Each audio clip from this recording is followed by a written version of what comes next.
Welcome back to DSP. A new little setup we have here. Yeah. New microphones. Standing mics. We don't have the arms hanging over the top. Yeah. I don't know. I guess we'll assess at the end of the show. We'll see. We'll see how if we're in a groove or not. Thank you for joining us here on DSP, along with Derek Hutchinson, Ken Haddad. I'm Hobie Artigue.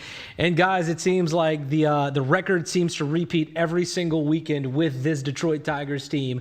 Another series win. This time they topped the team that was at the top of the National League coming into the weekend, taking 2 of 3 from the Cubs. We went into this. We were talking coming into this. This team split with the White Sox, the lesser of the two teams this year from Chicago.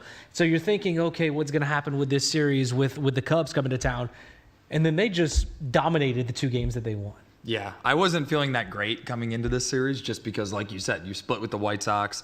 They won that series in Kansas City, but they got shut out in the scoreboard start, and they only scored 1 run in the other win. So it was like it didn't feel like they were playing their best baseball, but they still found a way to come home and take 2 of 3 from a team that definitely could be in the World Series this year. Absolutely. Awesome atmosphere in the city, too. What was it, like the first meeting of 2 40-win teams since like 2005 this early in the season? Ooh, that's so you just get this amazing atmosphere. Feels like the playoffs, like sold out seats. Even some people were even in the premium seats. I was going to say. How about that? There were still some empty seats there. Not that you were counting or anything. Don't worry. I mean, beautiful weather. It was just awesome. You know, they lost that first game, so I was kind of like, are we getting into a little bit of like a slumpy area here for the season? Because we had talked about like how long can this peak really go, right? Yeah. We talked about that last week. But then they showed up for the rest of the weekend and took it. So it was. I mean, it was 3 amazing. sellouts. People showed up in Detroit to go see this. Yeah. I mean, not only that, but not only do you have the Tigers playing well, but it's a traditional name in the Cubs. So, I mean, it kind of goes hand in hand of why there would be 3 straight sellouts. But also this series, I mean, this could have been a World Series preview in a lot of ways. We've talked so highly of the Tigers all season long, and it's like, well, can they do this? Can they do this? I think this was just another feather in their cap. But do you think, like, from a national perspective, does this almost validate them as being a potential World Series contender? Yeah, I feel like people are starting to notice now because you look at like ESPN articles or national articles, and the Tigers are starting to pop up in those like top 5s of the power rankings where they've belonged all year, honestly. But the Cubs are sort of a media darling because, like you said, they're a big market team. Yeah. When they're good, it's good for baseball. And the Tigers, didn't even play their best series and still took 2 of 3. So the Tigers are sort of forcing everybody to notice them. They have to be on the radar now, right? Like, I mean, that was After such a big moment, big platform. But then also they beat the Yankees earlier this year in a series, and if that didn't do it, maybe it takes this. I What's think it going to take? The Dodgers coming back up? Well, you start picking up key wins like as you get later into the season. I think people start paying attention. When you have those big wins like early on, or even big losses, like people don't really pay that close attention. Yeah. But now you're starting to get into like the summer.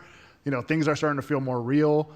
Could you imagine if the Tigers and Cubs were in the World Series? I think the entire world would explode. Be still my beating heart.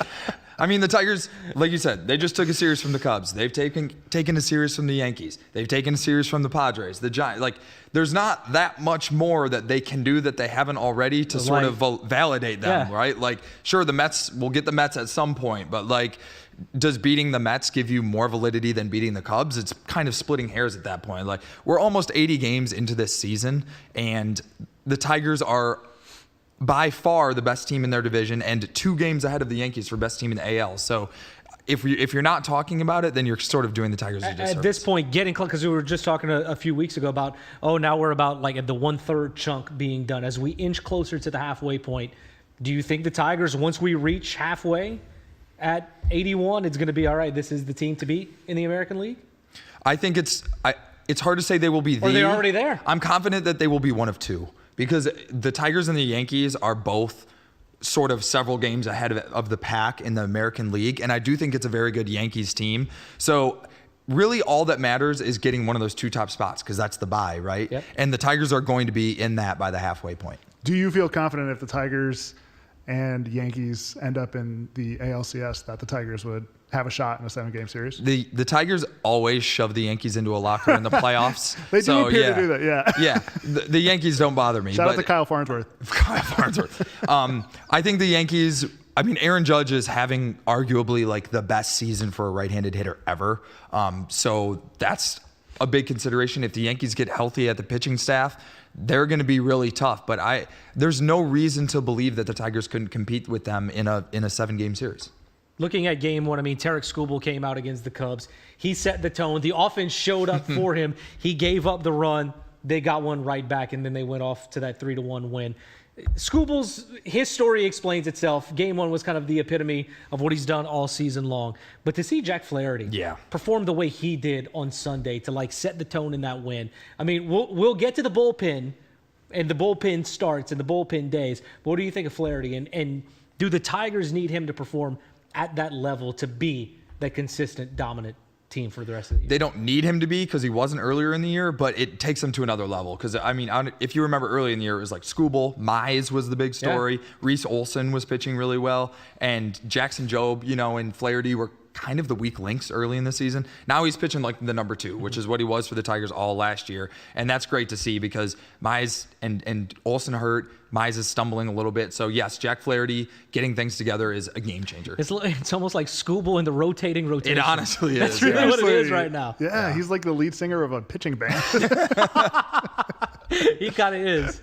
Yeah. How about this SGL guy coming up? Like, what am I supposed to think about him? Yeah, Sawyer Gibson-Long. Please tell me. He literally, all the excitement from him comes from 20 innings back in 2023. He made 4 or 5 inning starts, and he was like electric. He did the typical Tigers thing where he came up, his minor league numbers were okay, and then he just looked amazing. So I'm excited about him, but I think that we need to see a few more starts because, he missed basically 2 full years. He went 600 days without playing in a major league game? Yeah, so from one start, I mean, there were some good things. He can get swing and miss in the zone on his fastball, which is that's a huge, huge feather in the cap of any pitcher. But beyond that, we just got to see what he can do with the secondary stuff.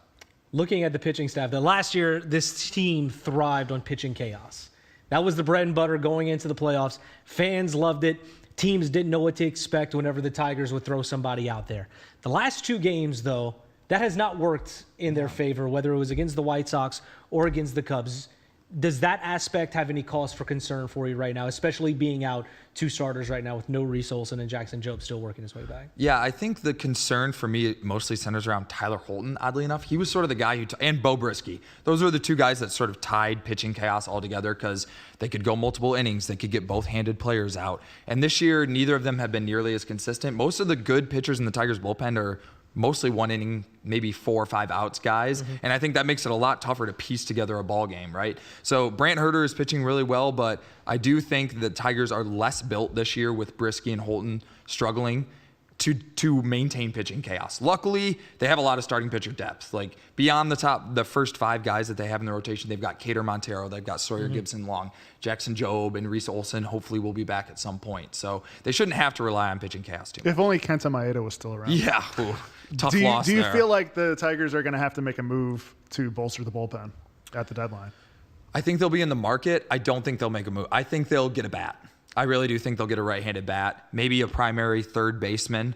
We'll see how Javi Baez performs from now until then because he's slowed down a little bit.